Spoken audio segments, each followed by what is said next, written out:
Plus mega Bible quiz 2026 episode 126 answer revealing വീഡിയോയിലേക്ക് എല്ലാ പ്രിയപ്പെട്ട പ്രേക്ഷകർക്കും സ്വാഗതം. ബൈബിൾ പോർഷൻ റിപ്പീറ്റ് ചെയ്യാം. സങ്കീർത്തനങ്ങൾ 23 മുതൽ 26 വരെ, റോമർ 9-ാം അധ്യായം. ഇതിൽ നിന്നായിരുന്നു ക്വസ്റ്റ്യൻസ് ചോദിച്ചിട്ടുണ്ടായിരുന്നത്. ഇപ്പൊ ആൻസേഴ്സ് റിവീൽ ചെയ്യാണ്. അപ്പൊ നമുക്ക് ശരി ഉത്തരങ്ങൾ എന്താണെന്നുള്ളത് ചെക്ക് ചെയ്യാം. ഓക്കെ, ആദ്യത്തെ ക്വസ്റ്റ്യൻ ഇതായിരുന്നു: വളരെ പുരാതന കാലം മുതൽ ഉണ്ടായിരുന്ന രണ്ട് കാര്യങ്ങൾ ഏവ? ഇതായിരുന്നു ചോദ്യം.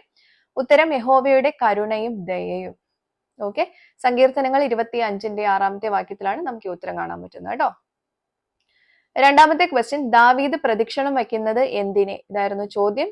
ഉത്തരം: യഹോവയുടെ യാഗപീഠത്തെ. സങ്കീർത്തനങ്ങൾ 26-ന്റെ 7-ാമത്തെ വാക്യത്തിലാണ് ഉത്തരമുള്ളത്.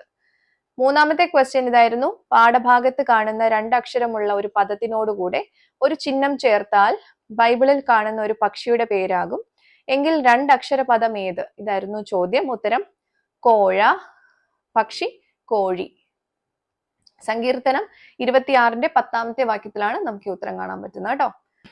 നാലാമത്തെ ക്വസ്റ്റ്യൻ: കടുത്ത അന്ധകാരമുള്ള ഒരു താഴ്ന്ന പ്രദേശം ഏത്? ഇതായിരുന്നു ചോദ്യം. ഉത്തരം: കൂരിരുൾ താഴ്വര. സങ്കീർത്തനങ്ങൾ 23-ന്റെ 4-ാമത്തെ വാക്യത്തിലാണ് ഈ ഉത്തരം നമുക്ക് കാണാൻ പറ്റുന്നത്.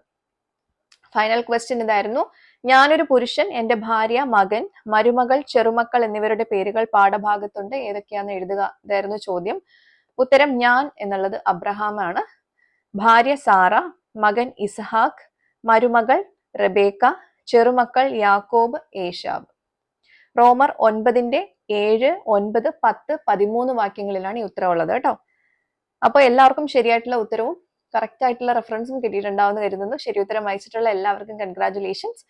അടുത്ത പോർഷൻ പറയാം. സങ്കീർത്തനങ്ങൾ 27 മുതൽ 30 വരെ, റോമർ 10-ാം അധ്യായം. ഇതിൽ നിന്നായിരിക്കും ക്വസ്റ്റ്യൻസ് ഉണ്ടാവുക.